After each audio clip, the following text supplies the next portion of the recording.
दोस्तों। तो दोस्तों, थंबनेल और टाइटल देख के आपको पता चल गया होगा कि आज का ब्लॉग हमारा ब्लॉग नहीं है। हम जोशीमठ पर आई हुई आपदा के बारे में बात कर रहे हैं और हमने सोचा और बहुत दिनों से हमारी इच्छा थी भी कि हम इस पर कुछ बोले, लेकिन जैसा कि लोग बोल ही रहे हैं, आपने देखा होगा कवरेज हो रहा है, मीडिया में हर दिन आ रहा है और कई लोग गायक हैं हमारे जो कि अच्छे अच्छे गायक हैं, उन्होंने उस पर अपने गायन के थ्रू कुछ व्यंग कसे हुए हैं, कुछ सरकारों से कहा हुआ है, कुछ लोगों की पीड़ा को व्यक्त किया हुआ है। तो हमने भी सोचा कि हम इसे कैसे व्यक्त करें। तो हमने सोचा कि आखिर इस पर व्यक्त करने का हम कौन सा माध्यम अपनाएं। तो मैंने सोचा कि क्यों ना इस पर अपने माध्यम से दो लाइनें लिखी जाएं और मैंने इन दो लाइनों को लिखा हुआ है। इनमें जो भी त्रुटि होगी मैं क्षमा चाहूँगा आप सबसे। और मैंने इसमें कोशिश की हुई है कि मैं इसमें जन की बात कहूँ, जन की बात भी कहूँ और मन की बात भी कहूँ। इसमें दोनों बातें हैं, जन का दुख भी है और मेरे मन का दुख भी है। मेरे मन का व्यक्तिगत दुख भी है कि उसमें कैसे इतना बड़ा शहर जो है हमारा आज त्रासदी के मोड़ पर आ गया है। तो उसके लिए भी मैंने कोशिश की हुई है अपने शब्दों को एक कविता में पिरोने की और आप सभी के दिल तक पहुंचने की। अगर आप सभी तक ये बात पहुंचे तो मेरी इस बात को ज़्यादा से ज़्यादा शेयर करें और इस बात पर चिंतन करें। आज जोशीमठ खतरे में है, कल कहीं और खतरे में होगा। मैंने जो बात कही हुई है वो कल को देख के कही हुई है कि आखिर हमारा लोभ कितना बढ़ गया है, हम कितने लोभी हो गए हैं, कितने स्वार्थी हो गए हैं। हम आज इतने स्वार्थी हो गए हैं कि हमने एक ऐतिहासिक शहर को दांव पर लगा दिया है। जो ऐतिहासिक शहर की हमारी जो जोशीमठ है, आप सभी को पता है, आदि गुरु शंकराचार्य जी के लिए विख्यात है। वहाँ पर आदि गुरु शंकराचार्य जी ने तपस्या की हुई थी। आज हमने उस पूरे ऐतिहासिक शहर को दांव पर लगा दिया है। तो यही कल के दिन कोई और हमारा उत्तराखंड का, जो कि आप सभी को पता है उत्तराखंड हमारी देवभूमि है, यहाँ पर एक संस्कृति बसती है।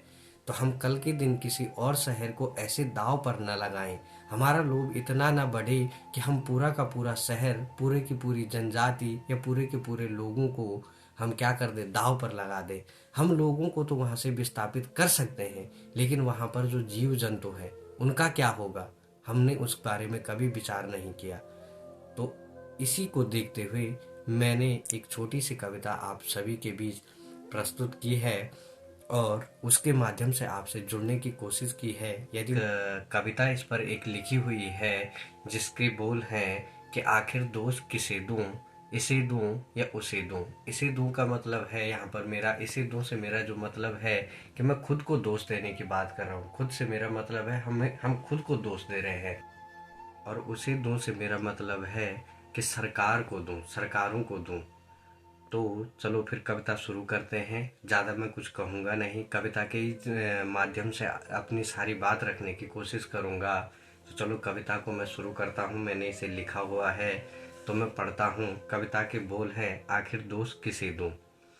आखिर दोष किसे दूँ, इसे दूँ या उसे दूँ।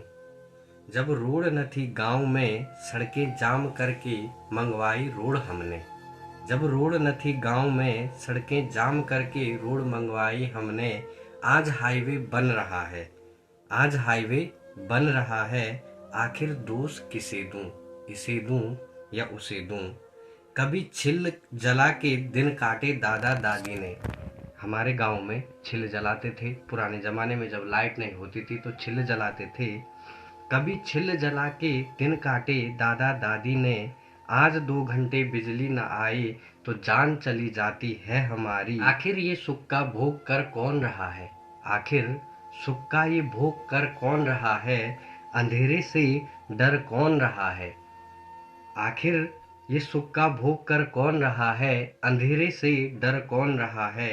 आखिर ये दोष मैं किसे दूं, इसे दूं या उसे दूं। जब घर कच्चे थे भूमि पक्की थी। जब घर कच्चे थे भूमि पक्की थी। आज घर पक्के हो गए, भूमि कच्ची हो गई। ये देख कर दिल मेरा रो रहा है, ये देख कर दिल मेरा रो रहा है। हर बार मुझसे बस यही कह रहा है। आखिर ये दोष मैं किसे दूं, इसे दूं या उसे दूं? ये दोष आखिर मैं किसे दूं? आज खुद को दूं या फिर सरकार को? आज धरती डोल रही है, आज धरती डोल रही है, दुनिया सारी बोल रही है। आज धरती डोल रही है, दुनिया सारी बोल रही है। विकास घुटनों पर आ खड़ा है, विकास घुटनों पर आ खड़ा है, जीवन अधर में पड़ा है। जो जीवन है वो पूरा का पूरा अधर में पड़ गया है। सभी लोग अपने घरों को छोड़ने के लिए विवश हो गए हैं। ये देखकर मैं खुद से हर बार यही बात पूछता हूँ, आखिर मैं दोष किसे दूं? इसे दूं या उसे दूं? जिस भूमि पर ग्वै लगाई, बचपन में बच्चे ग्वै लगाते हैं, जिस भूमि पर ग्वै लगाई, आज वहां पर बाल फूल गए हैं। सारे लोग बुढ़े हो गए हैं, जो लोग बुढ़े हो गए हैं वहां पर। जिस भूमि पर ग्वै लगाई, आज वहां पर बाल फूल गए हैं। उन्हें क्या पता था एक दिन ऐसा भी आएगा, आंगन अपना छोड़ के टेंटों में रात कटवाएगा। आंसू माँ की आ रहे हैं, जो माएँ वहां पर रो रही हैं अपने घर छोड़ने के लिए। आंसू माँ के आ रहे हैं, घर अपना छोड़कर सब जा रहे हैं। आंसू माँ के आ रहे हैं, घर अपना छोड़कर सब जा रहे हैं। इस दर्द की क्या दवा है? इस दर्द की क्या दवा है? क्या कोई हमको बतलाएगा? क्या कोई हमको बतलाएगा? अंत में मैं हम सब से ये पूछता हूँ, लास्ट में मैं हम सब से ये बात पूछता हूँ कि आखिर मैं दोष किसे दूं? आखिर मैं ये दोष दूं तो दूं किसे दूं? आखिर मैं ये दोष किसे दूं? इसे दूं या उसे दूं? तो दोस्तों, इन्हीं शब्दों के साथ मैं अपने वाक्यों को विराम देता हूँ। जय उत्तराखंड, जय देवभूमि, जय भारत।